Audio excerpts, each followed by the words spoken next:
Saudara-saudaraku yang terkasih, selamat berjumpa di Renungan Harian di channel Katolik kita.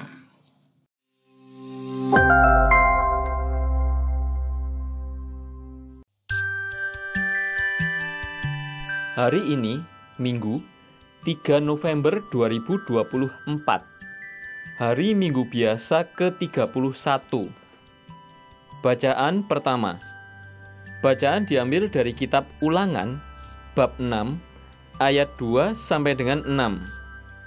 Sekali peristiwa, Musa berkata kepada bangsanya, "Seumur hidup, hendaknya engkau dan anak cucumu takut akan Tuhan Allahmu, serta berpegang pada segala ketetapan dan perintahnya yang kusampaikan kepadamu, supaya lanjut umurmu.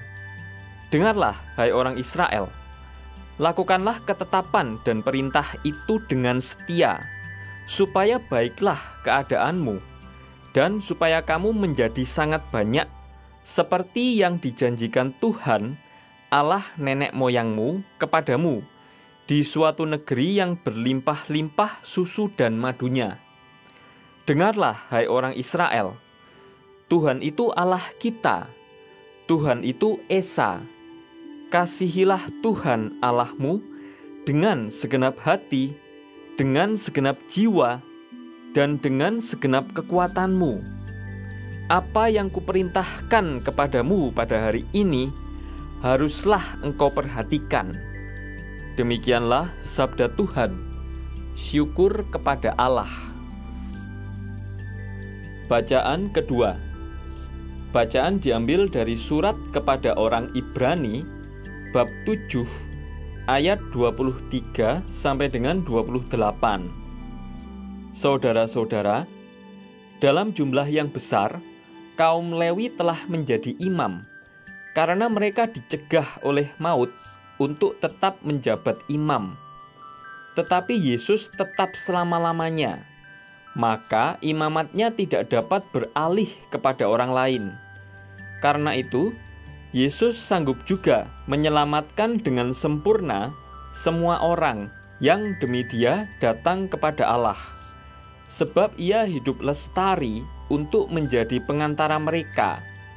Imam agung seperti inilah yang kita perlukan, yakni saleh, tanpa salah, tanpa noda, yang telah terpisah dari orang-orang berdosa dan ditinggikan mengatasi segala langit, yang tidak seperti imam-imam besar lain yang setiap hari harus mempersembahkan kurban untuk dosanya sendiri, dan sesudah itu barulah untuk dosa umatnya.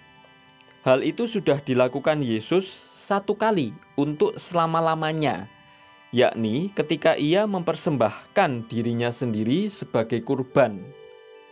Hukum Taurat menetapkan orang-orang yang diliputi kelemahan menjadi imam agung. Tetapi sesudah hukum Taurat itu, diucapkanlah sumpah yang menetapkan anak yang sudah sempurna sampai selama-lamanya menjadi imam agung.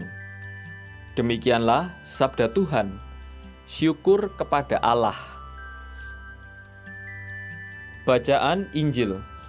Bacaan diambil dari Injil Suci menurut Markus, bab 12, ayat 28b sampai dengan 34.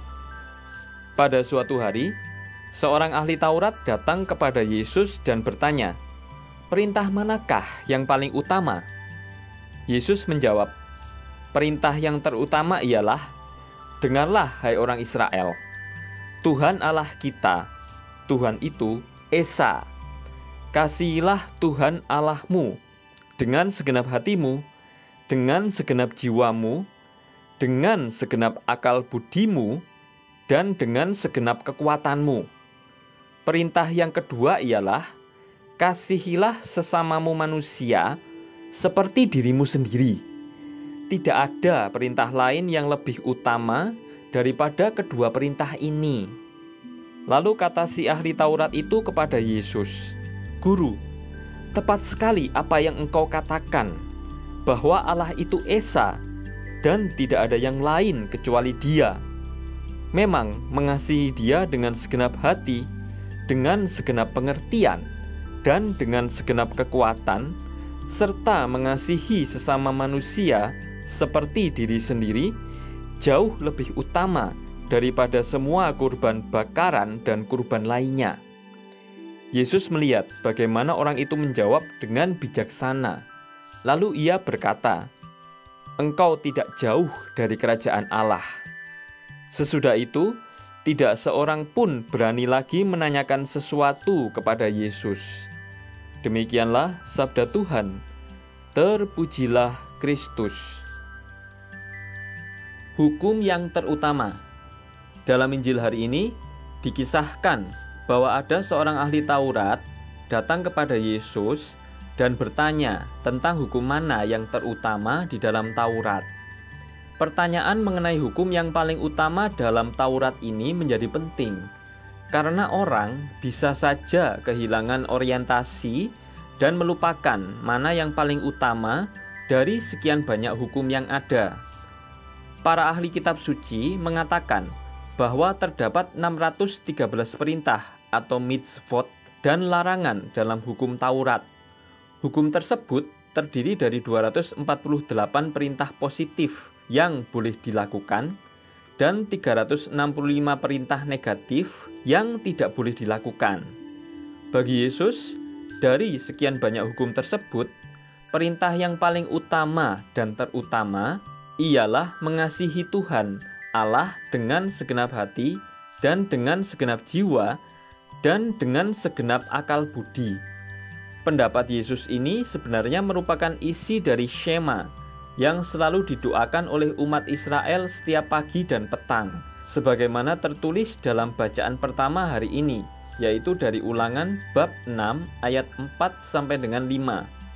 Lebih lanjut, Yesus menyampaikan bahwa perintah yang kedua ialah mengasihi sesama manusia seperti diri sendiri. Perintah ini pun sebenarnya sudah ada dalam kitab Imamat bab 19 ayat 18. Kedua hukum ini mempunyai hubungan yang sangat erat antara satu dengan yang lainnya. Di satu pihak, kasih terhadap sesama harus bersumber pada cinta kepada Allah. Di lain pihak, kasih kepada Allah dapat mengambil bentuknya yang konkret dalam wujud kasih kepada sesama. Apabila seseorang berkata bahwa dirinya mengasihi Allah, tetapi dia masih membenci saudaranya, berarti dia adalah seorang pembohong. Orang yang tidak mengasihi sesama manusia yang kelihatan, tidak mungkin bisa mengasihi Allah yang kelihatan. Bandingkan dengan 1 Yohanes bab 4 ayat 20. Perintah kasih dari Yesus memiliki dua arah, yakni secara vertikal atau hubungan dengan Allah dan horizontal atau hubungan dengan sesama. Selain itu, perintah ini menekankan kasih personal dalam dua dimensi, yakni pertama, bobot keterlibatan seseorang dalam mengasihi. Hal ini terungkap dalam kata-kata Yesus bahwa kasih itu harus memiliki 4 unsur, yakni mengasihi dengan segenap hati, jiwa, akal budi, dan kekuatan. Segenap berarti tidak setengah-setengah, mendua, atau ikut-ikutan, melainkan totalitas dalam mengasihi. Dalam mengasihi, seseorang harus melibatkan seluruh dirinya. Dimensi kedua, sasaran dari kasih adalah pribadi dan harkat manusia. Sasaran dari kasih bukanlah barang, materi, atau jabatan tertentu. Maka dalam mengasihi, janganlah kita melihat latar belakang, kemampuan, materi, dan status hidup yang dimiliki seseorang. Yesus telah memberikan contoh di dalam hidupnya. Dia mengasihi tanpa memandang bulu. Entah orang itu miskin atau pendosa, entah mereka tersingkir dari masyarakat, ia tetap merangkul mereka dalam kasih. Itulah kasih sejati. Kasih tanpa syarat dan mengabaikan predikat atau latar belakang tertentu yang melekat dalam diri seseorang. Dialog antara Yesus dan ahli Taurat diakhiri dengan pujian Yesus kepada ahli Taurat tersebut karena pendapatnya yang mengatakan bahwa hukum cinta kasih jauh lebih utama daripada kurban bakar dan persembahan. Dengan ini, kita diingatkan kembali bahwa dalam hidup rohani, korban atau berdoa saja sama sekali tidak cukup. Kurban dan doa yang benar harus sampai pada cinta kasih. Cinta kasih adalah puncak setiap kurban dan doa kita kepada Tuhan. Sedangkan doa dan kurban adalah kekuatan bagi kita untuk bisa mengasihi dengan sungguh-sungguh. Semakin kita mengasihi, semakin doa kita berbuah dan berguna. Marilah kita terus berjuang mengasihi Allah dan sesama. Tulisan oleh R.P. Hendrikus Dasrimin Okarm. Perintah utama untuk saling mengasihi. Kasih adalah dasar dari relasi dengan sesama. Yesus menekankan bahwa kasih bukanlah sekadar ajakan biasa, melainkan solusi yang penting dalam menghadapi tantangan permusuhan dan kebencian dari dunia. Para murid dihadapkan pada ancaman yang serius terhadap pertumbuhan rohani mereka. Namun, dengan mengasihi satu sama lain, mereka akan menjadi kuat, bahkan dalam kelompok kecil. Ditegaskan bahwa kasih memegang peranan kunci dalam menjaga kedamaian, ketenangan, dan kesatuan di antara mereka, serta memuliakan Allah. Sabda merupakan pegangan hidup bagi umat Kristiani yang perlu diaplikasikan dalam hidup sehari-hari. Para bapa konsili mengajar umat untuk berani bertumbuh dan penuh dalam kehidupan Kristiani dan kesempurnaan kasih. Persatuan dengan Kristus mengakibatkan seseorang mampu mengasihi sesama. Oleh karena itu, setiap persoalan perlu diselesaikan dengan landasan kasih. Kasih tidak hanya merupakan tindakan eksternal, tetapi juga mencerminkan penghargaan kepada Allah. Dengan mengasihi sesama, seseorang memuliakan Allah dan memperlihatkan ketaatan terhadapnya. Penjelasan tersebut menegaskan bahwa salah satu cara yang sederhana namun kuat untuk memuliakan Tuhan adalah dengan cara mengasihi sesama dengan tulus. Marilah kita berdoa.